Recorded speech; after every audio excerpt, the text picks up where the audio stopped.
Assalamu alaikum to everybody and a warm welcome to InfraZamin's first webinar on climate adaptation.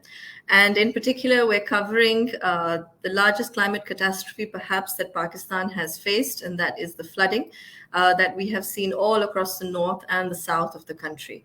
Now, there have been many words used to describe this flood that has come a catastrophe. It's biblical, it's mammoth, it's monsoon on steroids. We've heard them all.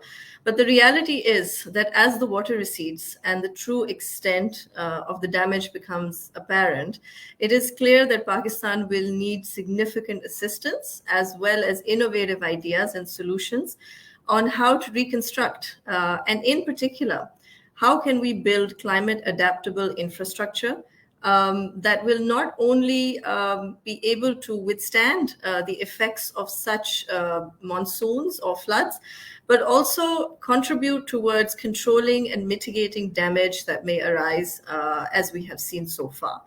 So, in order to address some of these questions and bring together some thought leaders in this regard, we have an incredible panel lined up today.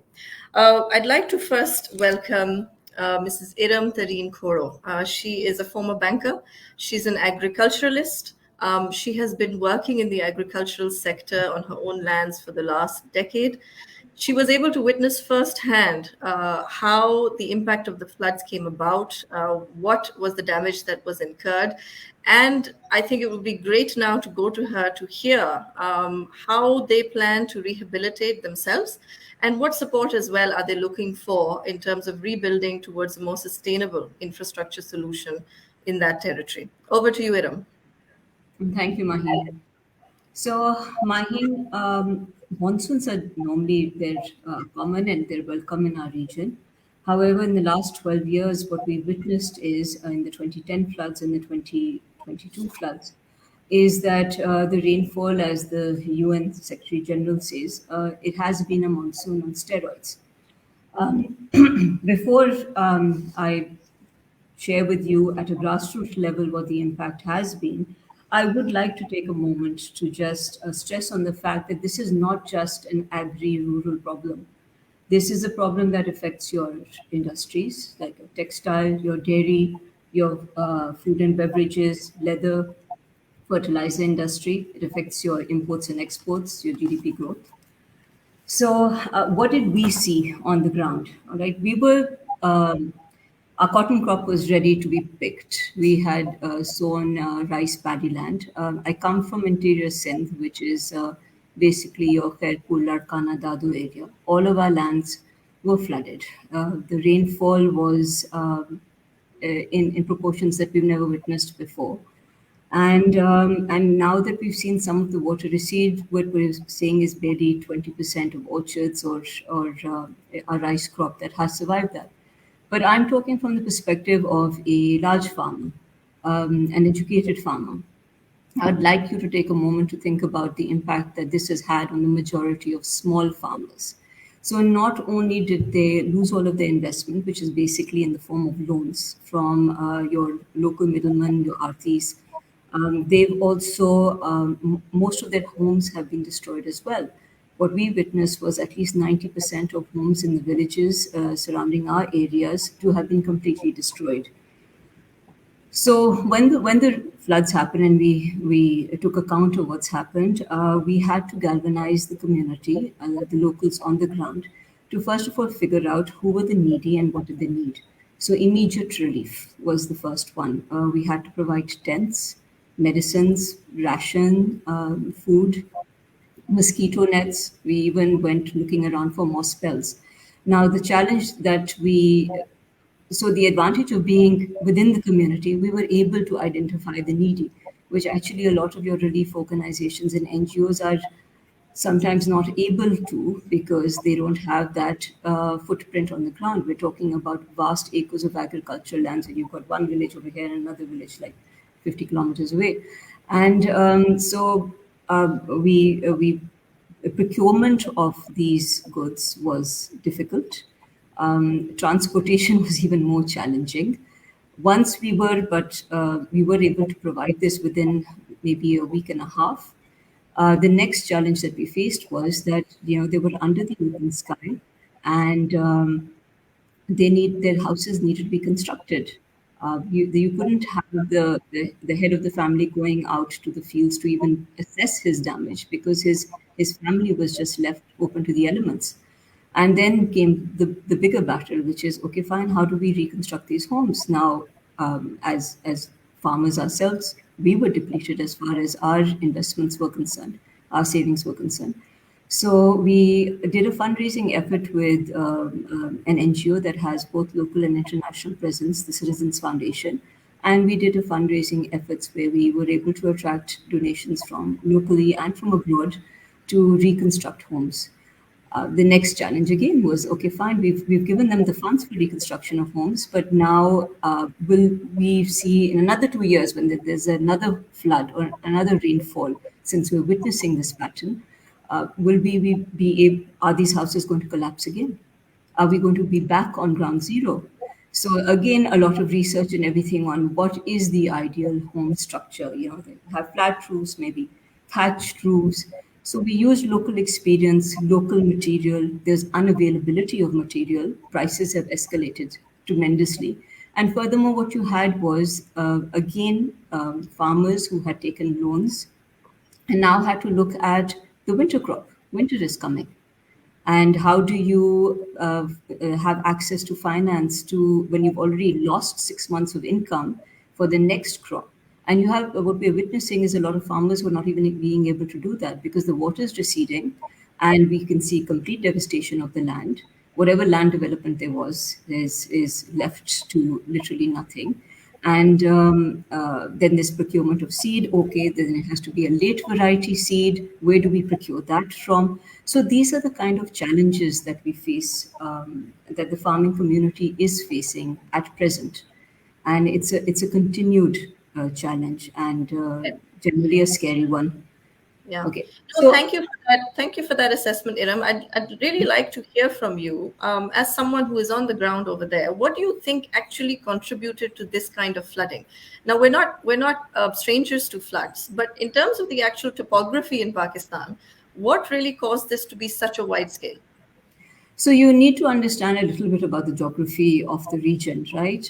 So when you had your 2010 floods, you had about 1.2 million cusics of water that were coming down towards from Gudu into Sakkar. Now, Sakkar has a capacity of zero point 0.9 million cusics. And there was a breach before Sakkar, and as a result, there was devastation, and there were lots of towns and villages that were completely destroyed in 2010. But had that water reached Sakkar, we would have seen the whole of Sindh being flooded. We would have seen complete devastation to another level. Maybe our irrigation system wouldn't have been able to recover from that one. In 2022, what we've seen is that in the Keether range and Sulemania range, you've had excessive rainfall over there. You have flash floods coming down from the mountains, bringing boulders along with them. There's a natural course that the river Indus runs, and you have the protective banks that the British have formed. However, there was a breach in that at Meher. We have lands over there. They're still underwater, 6-7 feet of water still over there.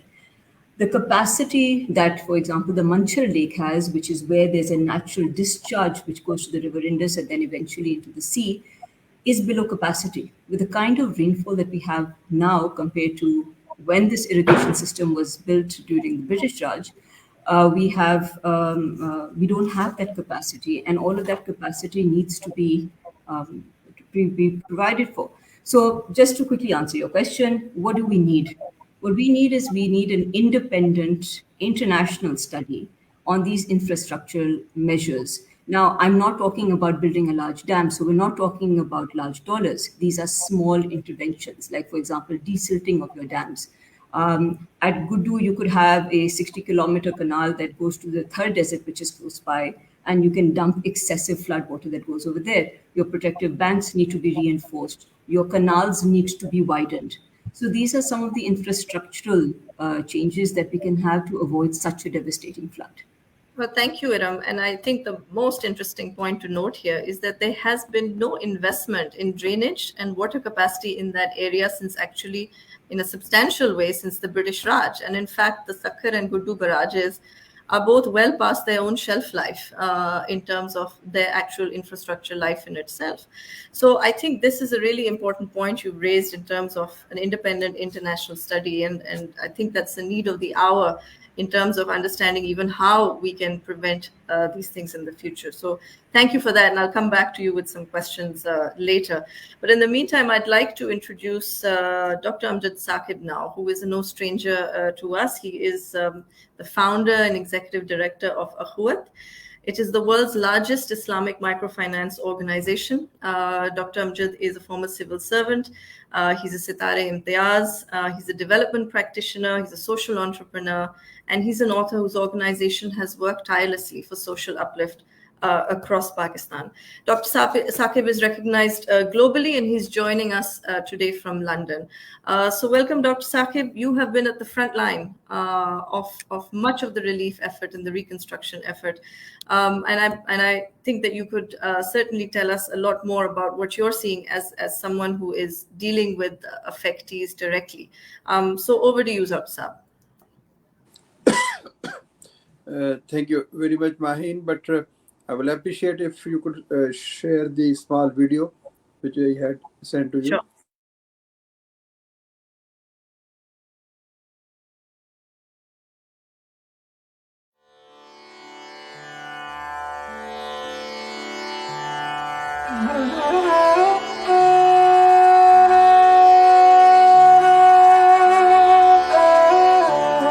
ये आवाज नहीं आ रही।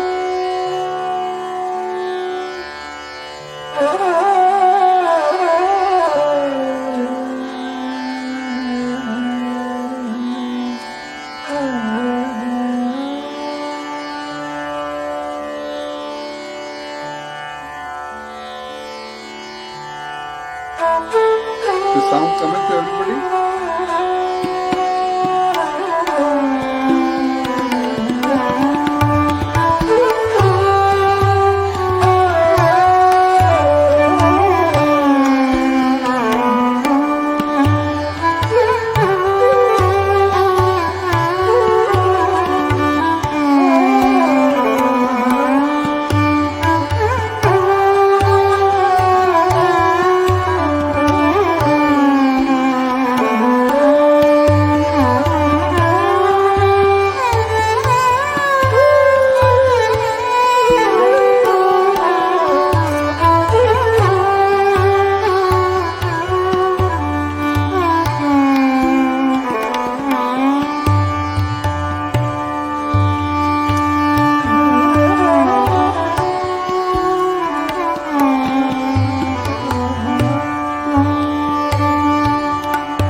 Thank you, Dr. Saqib. Certainly, your relief work is very well recognized. And I think, though, when we think longer term for Pakistan, donations are always sort of the point of the hour where we see that, sudden rush to donate for relief. But longer term, how do we build better next time? And how is your organization assisting on that front?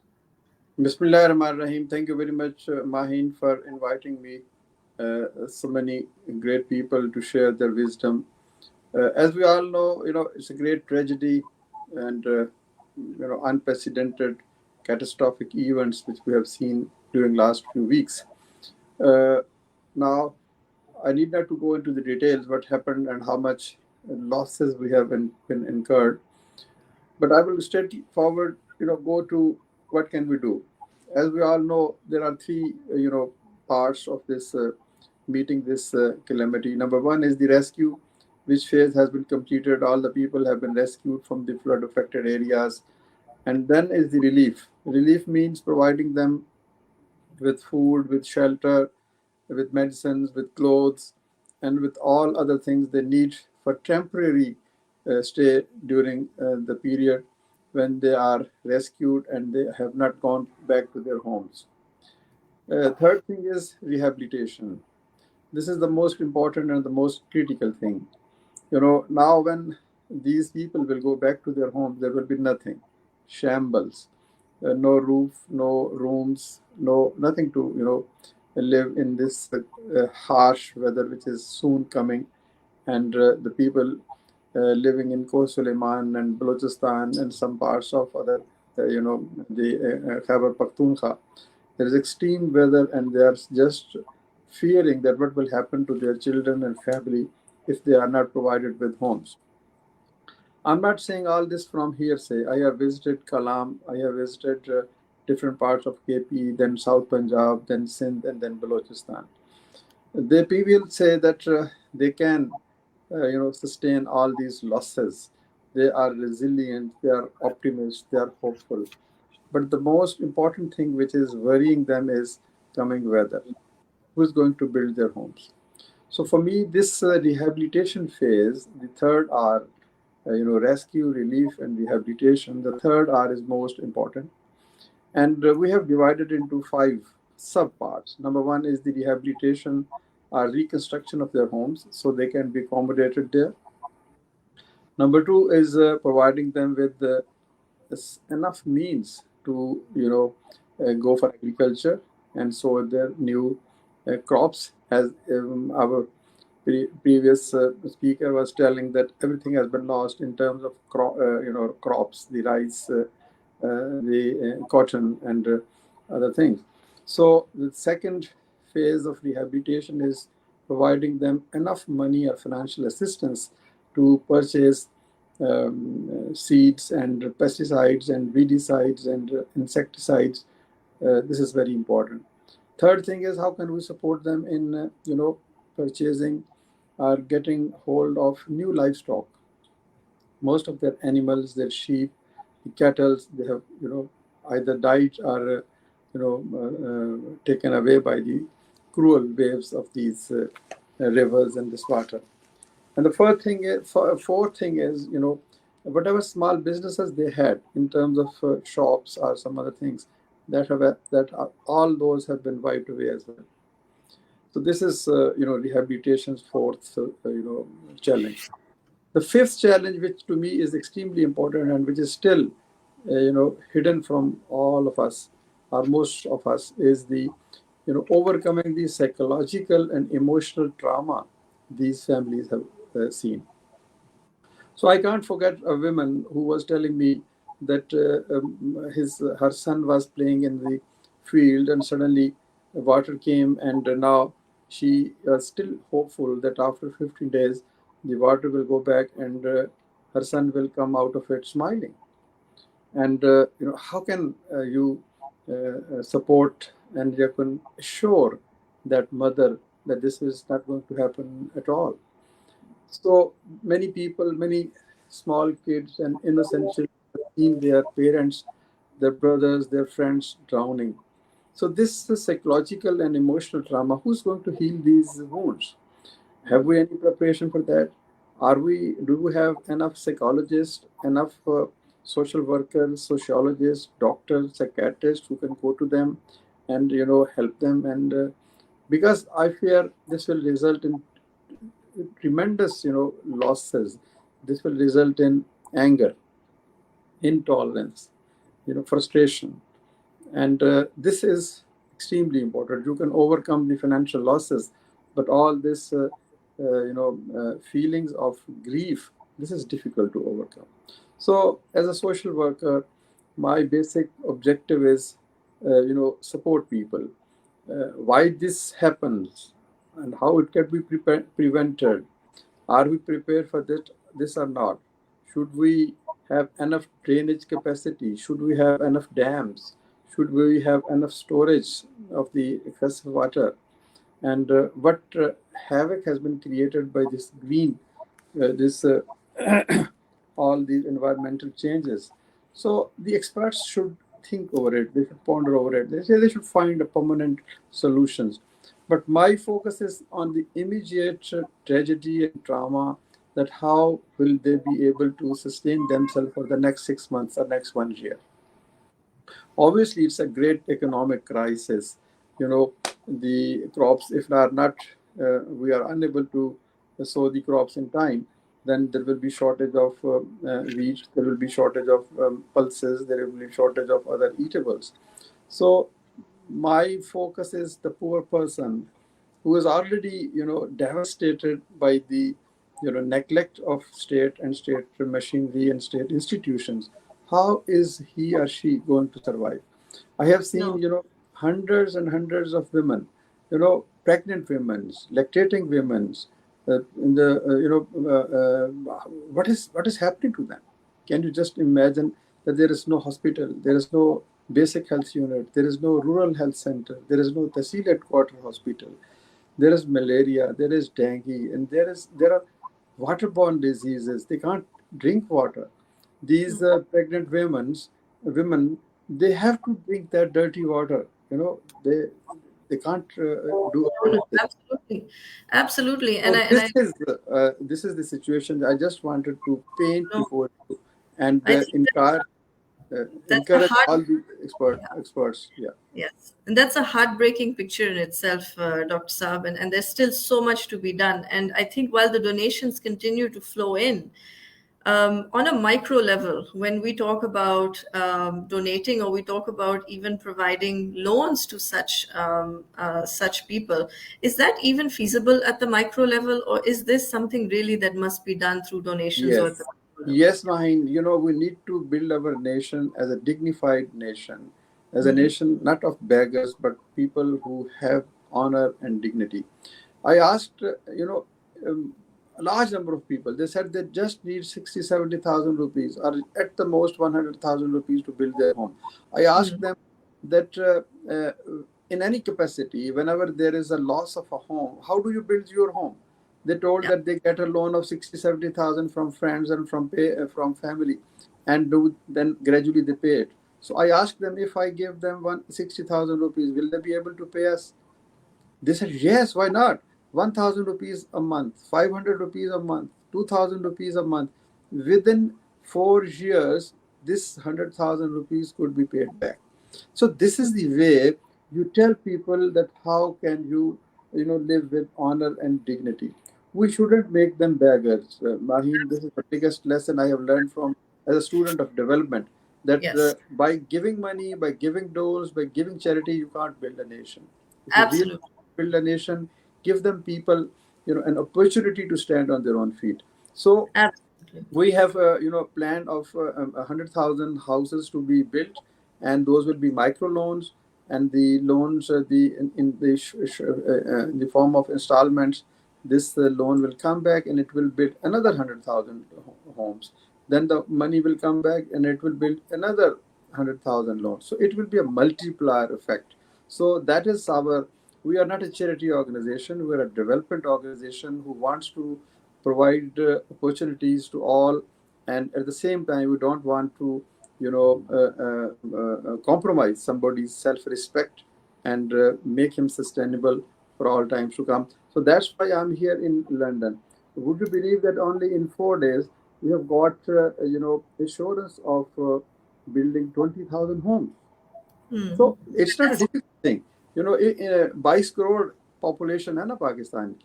hmm. So if 1 crore people are in difficulty, then 21 crore people are those who are not in difficult situation.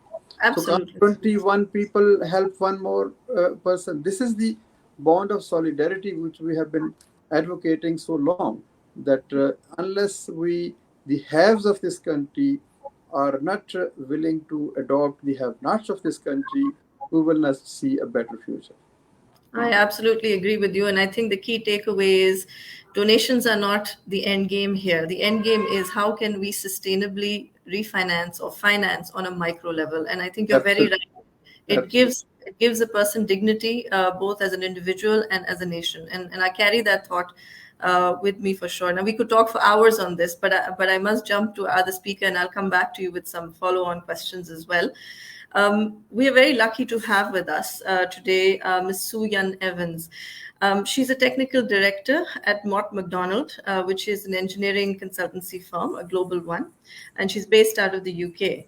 She's an expert and has had over 30 years of experience in storm and flood management, has worked on over 150 projects in various countries related to engineering flood solutions, and written several books and authored several articles on the same. So really, it's quite a pleasure to have you here with us, and thank you for making the time. I think I'll start with, you've heard about the issues on a micro level and how deep the devastation will go and how long it will take to actually recover from this. Now, given the scale, almost one third of Pakistan was underwater, 33 million people bereft of their homes, many homes did not survive the actual onslaught of water. Is there something that can be done to prevent this or to mitigate the impact of these floods, which obviously will require many stakeholders? But can some solutions be brought out? And it would be great to hear your views on this. So over to you. Okay, I put some slides together. Maybe first of all, I would like to share some slides and then maybe answer your questions. I think that's really relevant, important questions. So in this session, I will talk briefly about flood risk management, particularly about building resilience in the future in Pakistan. So I will cover 4 or 5 aspects. Maybe next slide, please.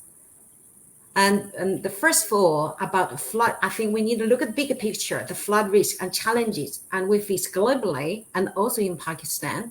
And secondly, we are going to look at, about investing in flood defense and versus about the returns we're going to get, particularly, we need investment. And thirdly, and share 2 examples, once in China and one in the UK, about the lessons learned transform the way they're doing things differently. And fourthly is outline 3 key stages about to manage the flood risk effectively. Doesn't matter where you are. And finally, share some of my thought about 5 elements in building future resilience. So let's look at the picture next, the big picture globally. So some of the UN office report and published not too long ago, actually quite a few years ago now. So on average, globally, we got 250 million people affected by flood each year. So the estimated economic cost is $90 billion. That's its estimate in 2015. Now it's projected, and that cost is going to increase due to flood. It's to $500 billion. It's colossal amount. So that's globally. So let's look at the next one. So next slide, please. So now the flooding, not every country suffer the same degree. Unfortunately, and Pakistan is among the top 5 in the world. And 15 countries, they account for 80% of population. Basically, they exposed to river flooding. And Pakistan now, the recent flood and many years ago, and frequent flood really shows, and one of the nations and suffered the most. Next one, please. So I want to just look at the rainfall in particular in Pakistan and what that really means to us. So I want you to look at the map in the southern region and the 2 regions, the rainfall actually in the oval circle area. The rainfall is 5 times compared to the long-term average between July and August. Now, this, unfortunately, the challenge in the future with climate change, they will intensify. And most importantly, and there's another factor we must bear in mind for Pakistan in the north, the glacier with the warming climate, and that will ice melting speed will getting faster and faster. And we got, over a few thousand lakes. And according to the UN, over 30 leaks, and the bank is, at the risk of bursting. So that will affect millions of people. So that we need to bear in mind is not only for now, in the future, there are also worse situation is facing Pakistan as well. Next slide, please. Okay, now, and since we talk about financing, I think that nothing can happen if without finance. And particularly this is need huge investment. So I just share a few numbers with you about what's the returns, rather than look at the overall return for all the economic gains, everything else. Just look at it simply. And about, let's say in India, so every pound you spend in building dike, flood defense, just the damage is avoided nearly $250. So that 250 times just about the damage you get. In Bangladesh, that's again the top affected country. Every pound dollar spent is the returns over 120. Indonesia, slightly less, 33%. In the developed country, even in the UK, that's where I'm based most time at, although I'm working internationally. So that number quite astounding. So every year in the UK, it saved 1.1 billion pounds per year because just from investing in inland flood defense. So that's really, I think we need to remember this. If you don't do anything, it's not an option. So the damage is too big for us to ignore. So we must have funding in place. Next, please. So now, another key lesson we learned worldwide is basically investing in flood protection is basically can save life, create jobs, and help economy. So that's a strong message I want to really come across from today. Next one, please. Okay. Now we also need to recognize, I think Pakistan is facing huge mountain to climb. So the funding is a big thing. It's not only immediate for now, because we have to survive today and move to the future. So that's one of the biggest challenges, developing consensus and cooperation across a wide range of stakeholders and interest parties, government bodies, international partners, global and World Bank, and so on. So without that, I think this is, we try to fight a losing battle. So we have to work together. This problem is not a Pakistan problem. That we have to be, as global citizen, is our problem collectively. Next one, please. Okay, I want to share with two examples. First about China. And China, the situation is similar to Pakistan. And we used to basically adopt the policy is like flood control. And that has been for decades doing that, building defensive dikes, reservoirs, and so on. And we realized we're fighting against a losing battle. So that transition point, the big flood in 1998, really changed the policy in the nation from flood control to integrated watershed, catchment-based management, consider environment, ecology, economy, and basically reforest the land in watershed, reclaim the floodplain, make space for water, and relocate the people from the floodplain. Over 2 million people relocated out from the River Yangtze, and the banned logging, and also stop the farming in the steep hill. Basically try to work with the nature. I think that's something about long-term planning we must consider in Pakistan too. The second example I want to share is about the UK example. Next slide, please. I want you to look at the figure on the left, the light blue bar chart. So you can see that is the maintenance. In order to make the structure investing in the past to work, you need money. The maintenance actually is decreased. I want you to draw attention to 2007. The price overall is increasing to 2010. That means you build more infrastructure follow the 2000 famous flood. However, the maintenance, you got more infrastructures, maintenance value is actually investment is decreased. So that MPs raised this alarm to the government. Now, environment agency, the government inject more money. Now, even between 6 years plan, every 6 years plan, the money is doubled. So we spent 5.2 billion between 2021, 2027. So that means in Pakistan, the investment sometimes you need accelerate, you need more, you maybe double or quadruple. and so on. Next one, please. So there are key 3 stages to proven really work well in various countries, and whether developing country or developed countries. 3 key stages. One is prevention, second is protection, thirdly is preparedness. So prevention about avoiding constructing houses and industries and particularly critical infrastructure in the flood-prone areas. You make them resilient. Second, protection. You have to consider the structure measures and also the non-structure measures as well. And preparedness, we have to make sure not our government has a document, policy, strategy. We need to make the public, individual, know what to do during flood event. Otherwise, without them, it's going to fail. And those, because the risk keeps changing, the information technology keeps changing, we have to review every few years. In the UK, it's keep review, keep updating, and in other countries too. So we must do that as well in Pakistan. Next one, please. So this is my thought is building future resilience. Number one, in order to do something, we have to seek to understand what the risk for now and in the future for all sources of risk.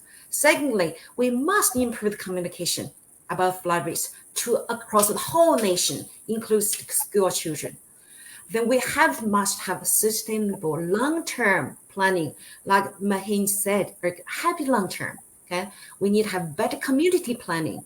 So without community, the society won't exist. We have to better preparedness.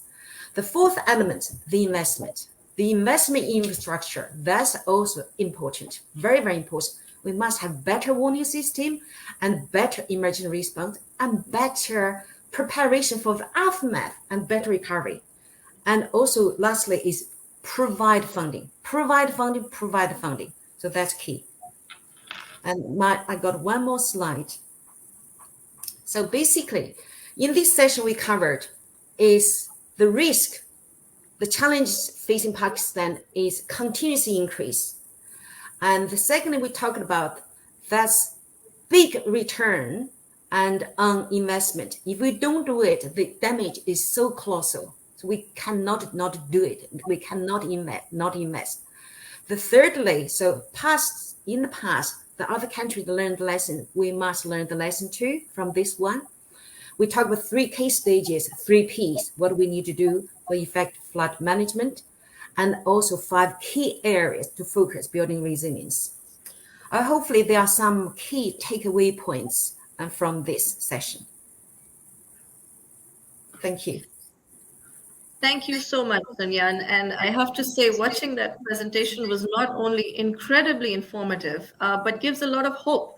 Because given that this is not something that is unique to Pakistan, floods happen everywhere. They affect 250 million people. There are solutions that we can adopt through good research, through good understanding.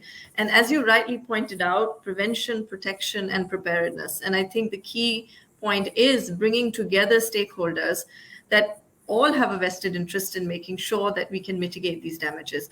And I think as far as the financing argument goes, with just next door with India, we love to compare ourselves over there, but the reality is that the dollar spent is $240 saved or plus in damages. And I think that's a critical point for us to note, that what we're talking about can be prevented in the future, and we can learn to live with such climate events. And I think your presentation gives me a great segue into the financing element of this, because as we touched upon financing, and as you pointed out, financing, you can never have enough, but rightly channeled, it can do a lot of good in this situation. So thank you, and we'll come back with some more questions for you. But I'd like to move to Zafar Masud, who is President and CEO at Bank of Punjab. Again, a very familiar face in the Pakistan financing landscape. And Zafar Saab, I must say that it is a pleasure to have you on the show. It's also great to see a provincial commercial bank associated with Punjab to do work in Sindh. And I think that sets a great precedent to bringing together people for one cause.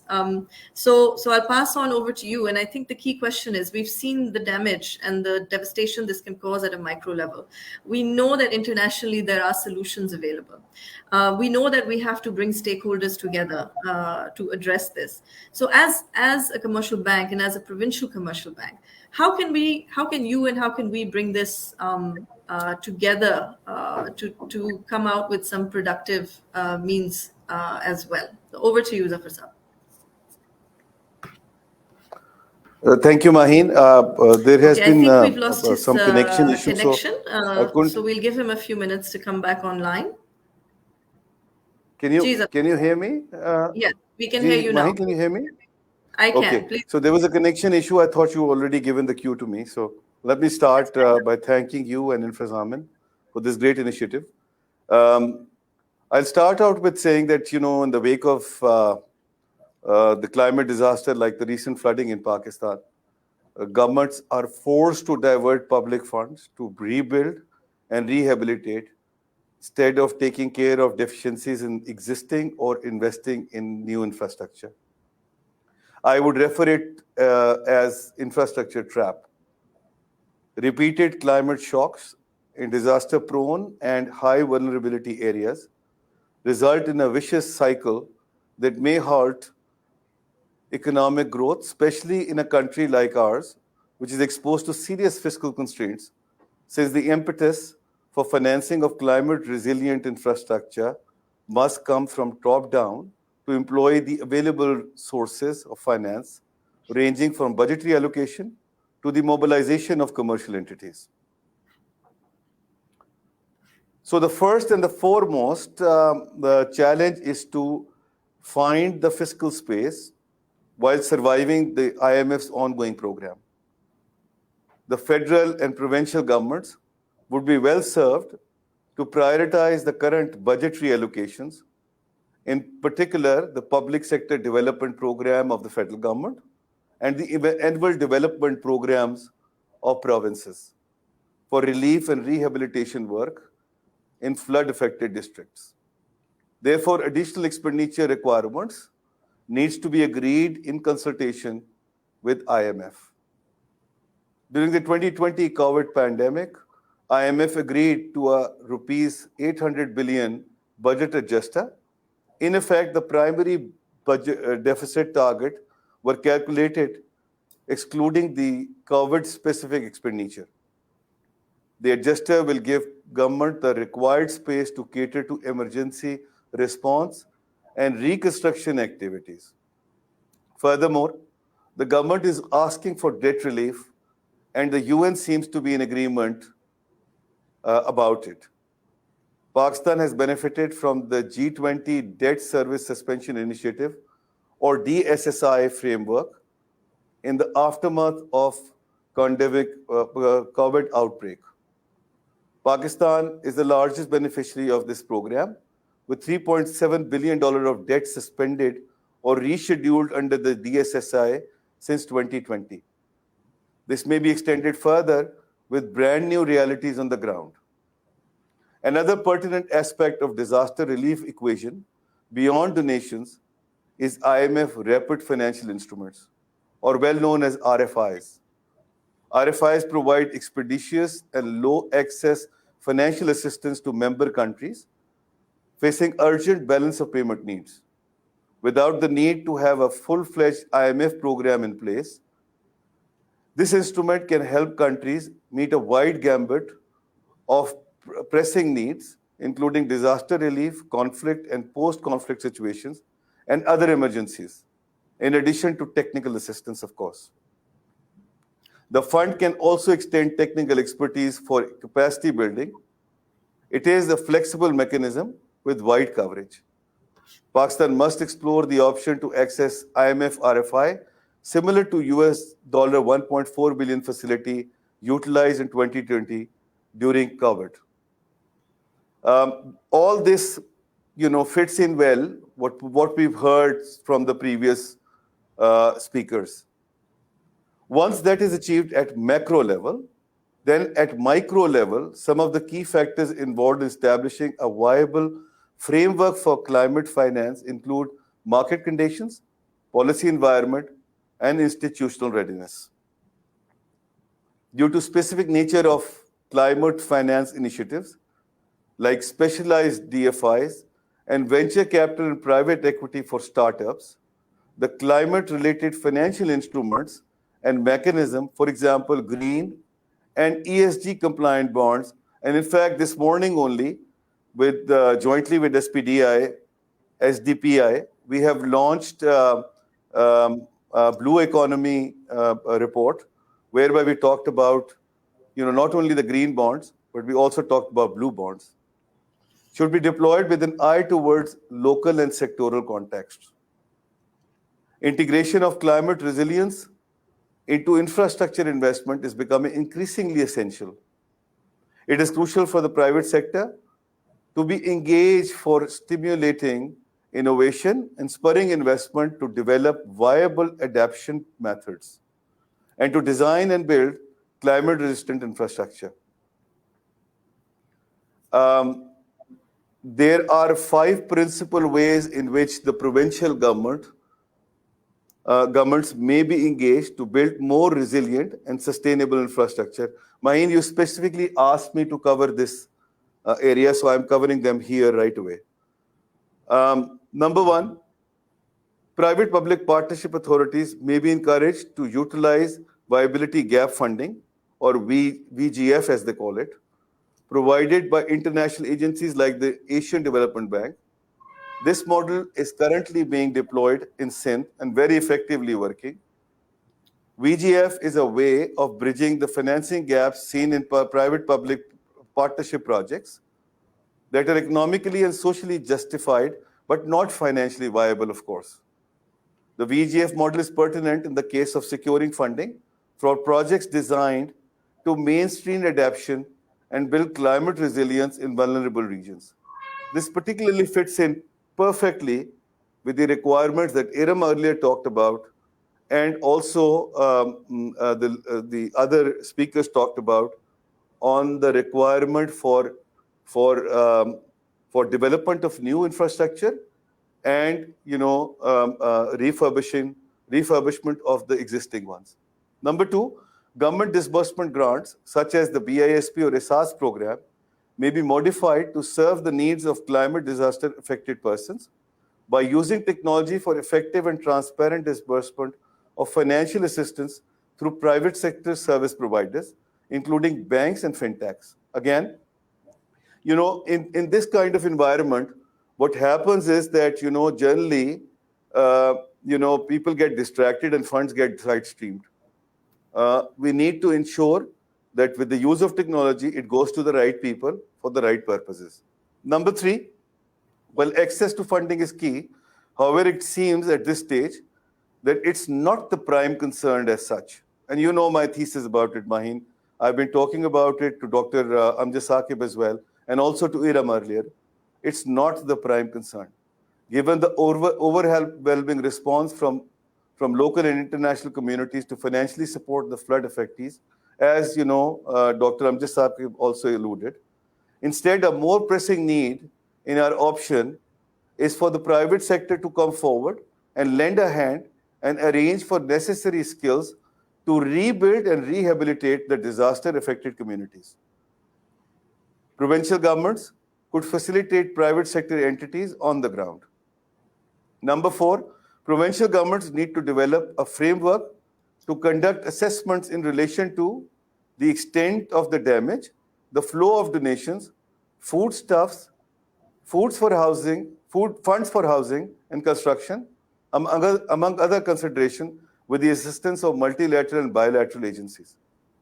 Effective disaster management is not possible without conducting thorough assessment of exactly what is required, where it is required, how much is required, and for whom it is required.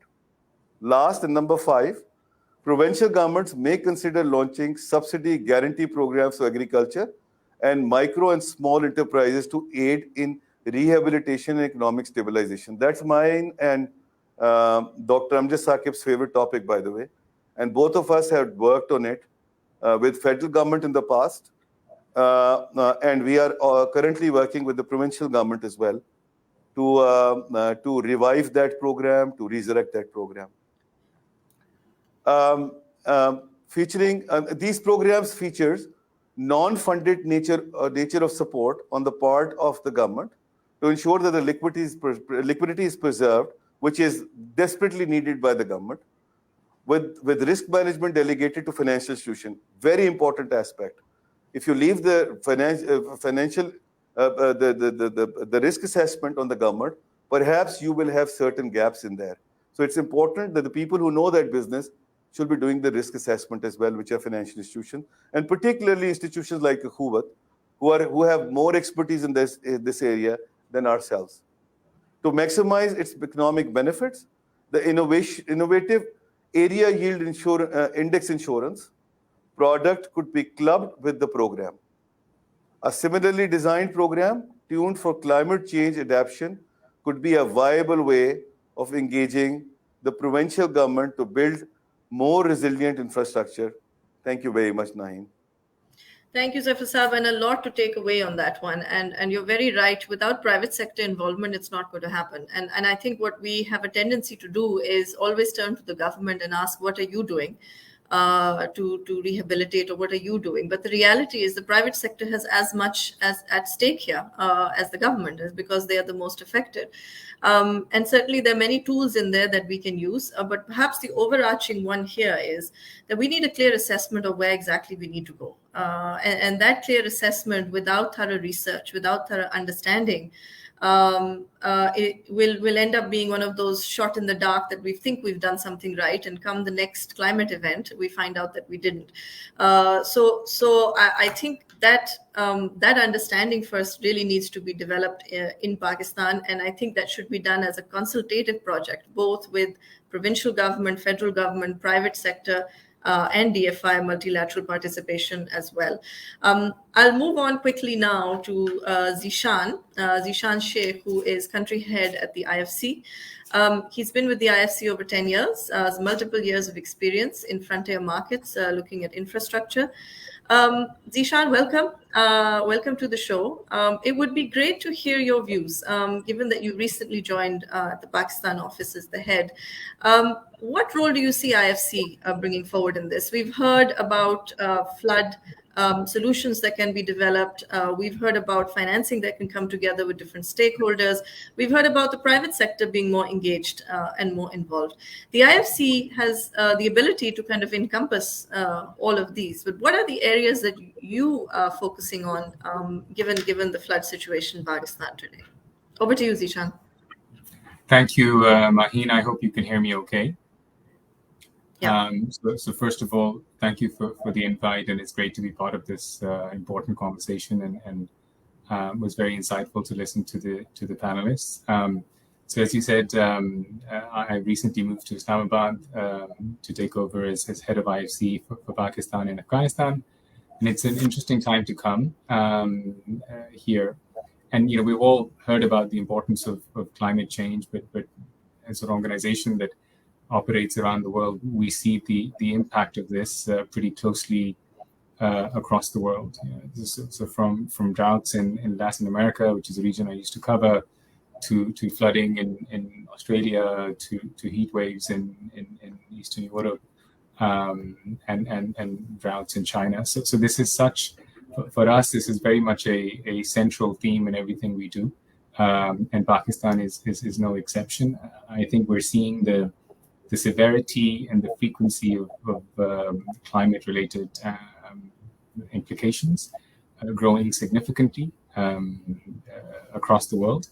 Pakistan, even though it contributes a small amount to the actual climate change emissions, it unfortunately is at the front line in terms of impact. And as we've heard from other speakers as well, and we're seeing events in Pakistan, climate-related events that were meant to happen once every 1,000 years now are happening every 30 years or so.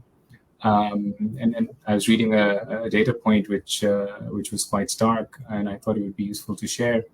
But if you look at the cumulative impact, damage of natural disasters in Pakistan over the last 20 years or so, they roughly equal what is expected to be the damage from the floods Pakistan has had over the last month.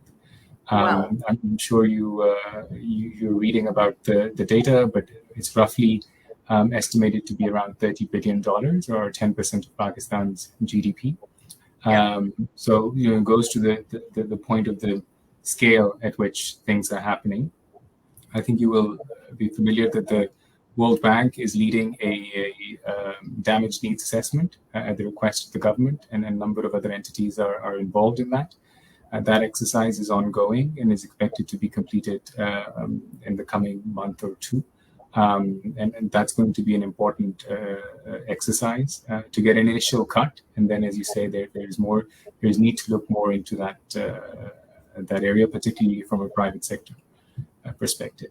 So we view climate risk as a systemic economic disruptor, something that is a real sort of financial and economic risk for countries all over the world.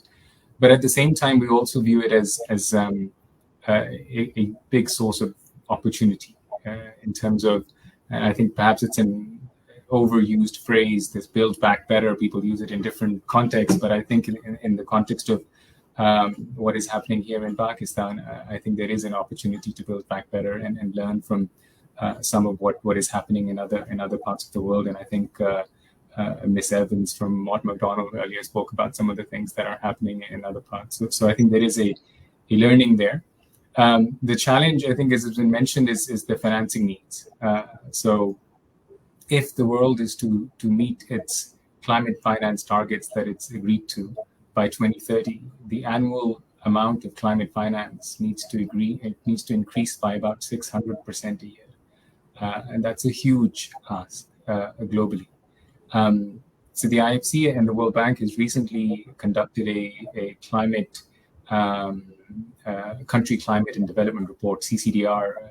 You will hear about it in the coming days. It's something we're about to release, and essentially looks at the challenges that climate change is presenting Pakistan, and then identifies policy needs and investment opportunities to try and mitigate, both on the mitigation side as well as on the adaptation side. And the number that is being estimated in terms of financing that is needed in Pakistan between now over the next 10 years or so to try and mitigate some of the impact of expected climate change is close to $230 billion.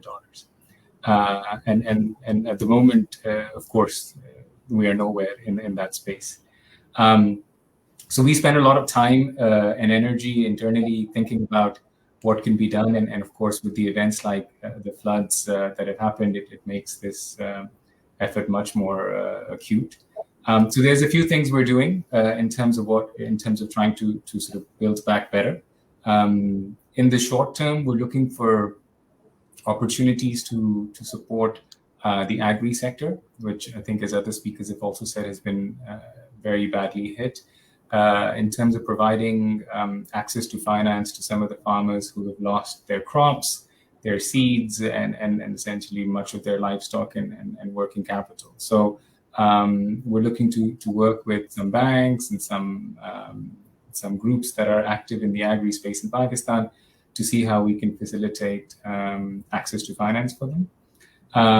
In the more sort of medium term, when we look at the sort of third R in what Dr. Amjad was saying, we're doing several things in this space.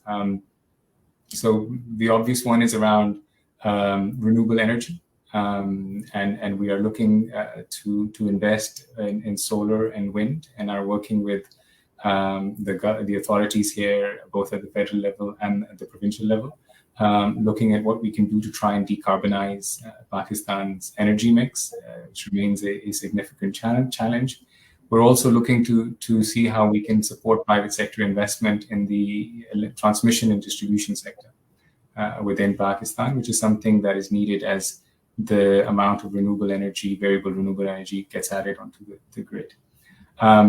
If I look at the transport sector, we are involved in several things at the moment, trying to promote EVs, e-buses, two-wheelers in terms of transportation, and then climate resilient urban infrastructure. And that's again a key area of focus for us with which we're working at the provincial level in a number of places in Pakistan. Another big theme. Zishan, if I can just interject, with a question here. Now, sure. These are all areas that, even as InfraZamin, we're very interested in supporting. I think the challenge really is, and it'd be great to hear your views on this one, is when we start talking about adaptation-related projects or mitigation projects, the projects that come to us don't always carry those elements, whether they come from renewable energy or they come from EVs. It's all well and good to set up an EV charging station, but the reality is it can end up underwater or some other climate event may hit it. So how are you now having this conversation with clients to develop projects that need to carry that? Is this a risk factor that you're building into your assessments now, given Pakistan's climate vulnerability? So for us, environmental and social risk has been for a very long time a fundamental part of our risk assessment. We have a significant amount of resource internally that looks at environmental and social risks of every engagement we do in every sector, whether that's in the real sector in terms of infrastructure, manufacturing, whether that's engaging with financial institutions. So yes, we are, and we only continue to increase that in Pakistan. One of the challenges, frankly, we have here is around capacity and awareness of some of these issues. I think there is an increasing amount of recognition that this is a risk that needs to be taken into account. But sort of the technical know-how is something that needs more work. So I'll share with you a couple of things that we're doing in that context. Only this week, we had organized a training in Dubai where we had invited a number of leading banks as well as real sector companies from Pakistan to sort of essentially give a training from our global experts on sustainability finance and climate financing. So what sort of risks are to be looked at in these sort of things, how the structuring around these things is done. In addition, we're also working with the State Bank on an ENS risk management manual. There's one that exists. There are some green financing guidelines that exist from 2017. So over the last couple of years, we've been engaging with them to look at how we can enhance that framework. And actually in November this year, we're going to launch that manual at an event in Karachi. So we're looking to do a number of things to try and mainstream this risk assessment for us as an institution. These are very much central to what we do. And increasingly, the areas I was talking about in terms of the areas we're focusing on all have a climate sort of mitigation, adaptation angle. Green housing, green buildings is another area that we're very much focused on. No, thank you. And there's several questions that I have, but I'm going to do them in the next round because I'd really like to bring on the next speaker, but thank you. We now have Marco Serena, who is the Head of Sustainable Development at the PIDG Group.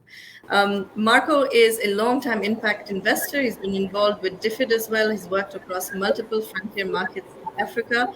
Marco, as an impact investor in Pakistan, you are, I would say, at the forefront of infrastructure investing. So your core focus is looking at infrastructure investments in frontier markets such as Pakistan. PIDG Group has made a number of investments here.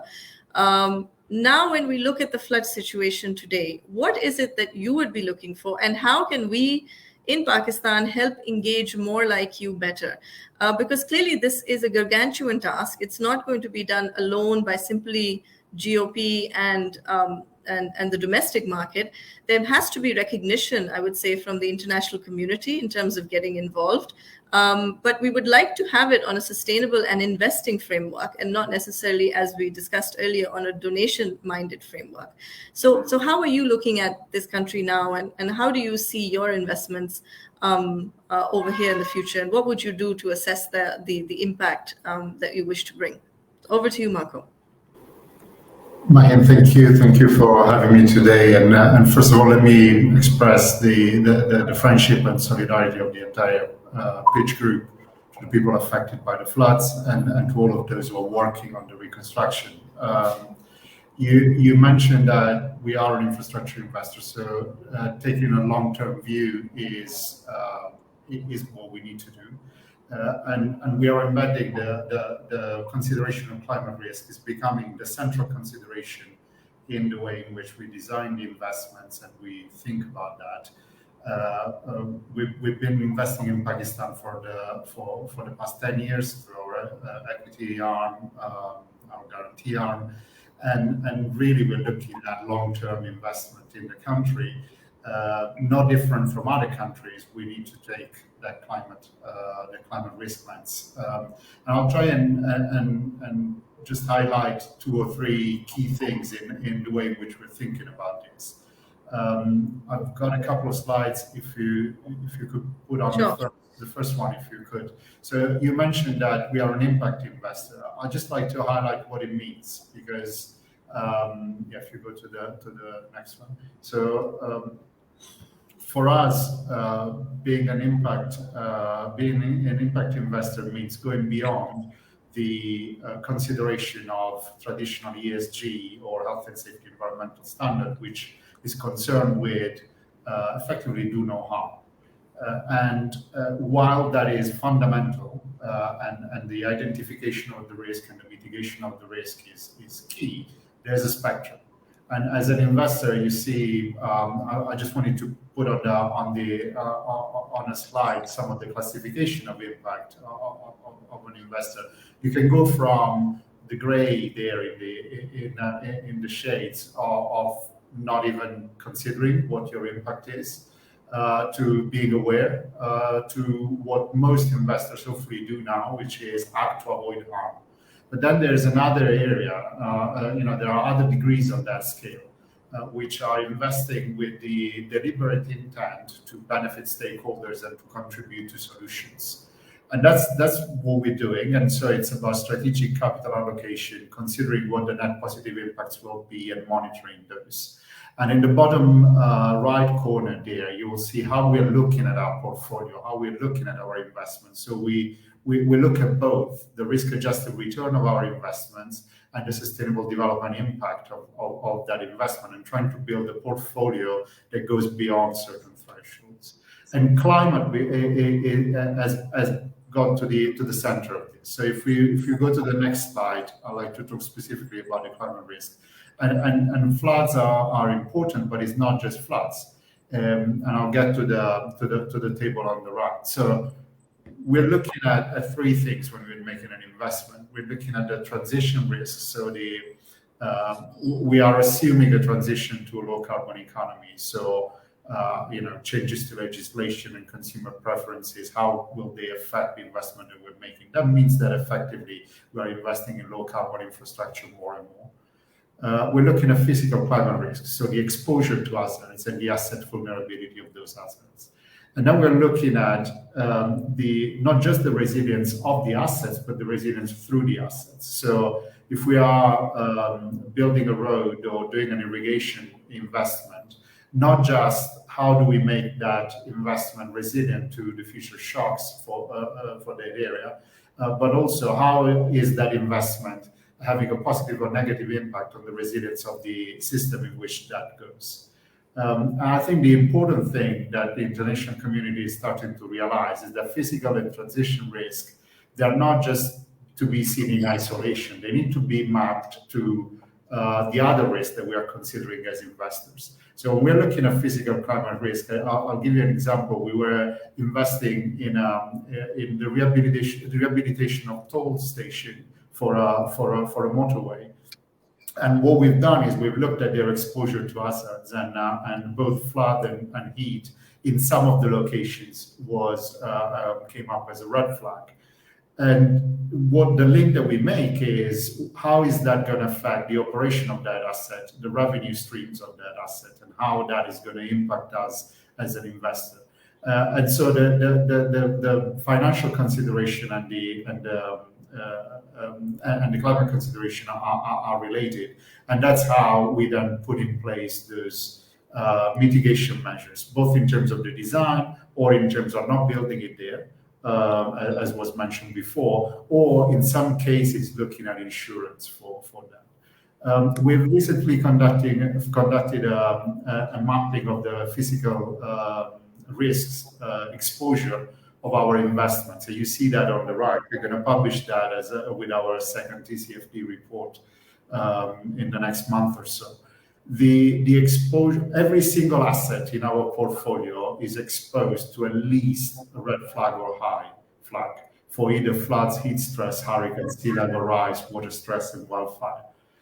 I think what this means is that we need to put that at the center of the way in which we are building the infrastructure, investing in it, and constructing the projects, both from a physical point of view and from a financing point of view. And if we can go to the last slide, I'd just like to share some reflection on this work. And it was said before from the other speakers, it is not just about Pakistan. It is a global reality. If we can show the next slide on the screen, you see some data there from the Race to Resilience, which is a UN initiative that looks at bringing together private sector, private investors, municipalities, local authorities to invest in climate adaptation. At the moment, there's already today there's 3.5 billion people exposed to the risk of extreme events, and if this is today. Now, with the current projections, we're going to see that number going to 4.5 billion. But the key thing is the red part in the bottom graph, which is the extreme events, the high severity, the exposure to high severity hazards is going to reach almost half of that. So there's a huge need to do things differently, to collaborate, and just to share a few of our learnings and also challenges that we're facing as an investor from a micro perspective as an investor. So we already know we are an impact investor. We're concerned with gains on the socioeconomic side. We already know that the lack of climate adaptation is eroding the benefits and the gains that were made before on sustainable development goals. We've seen that in practice in Pakistan. Extreme events, when you're unprepared, set the population back in terms of the socioeconomic conditions. It's difficult to deal with. We've heard before that investing in climate resilience is cost effective when we take a long-term view. And we've also learned, and it was great to hear it from Professor Sunyan Evans as well, it is not just about great infrastructure, but the integration and building with nature is a key thing that we are learning.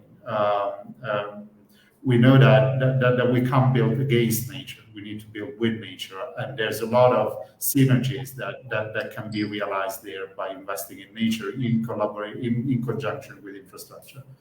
And we know that this will maximize socioeconomic benefits overall. So as an impact investor, makes sense.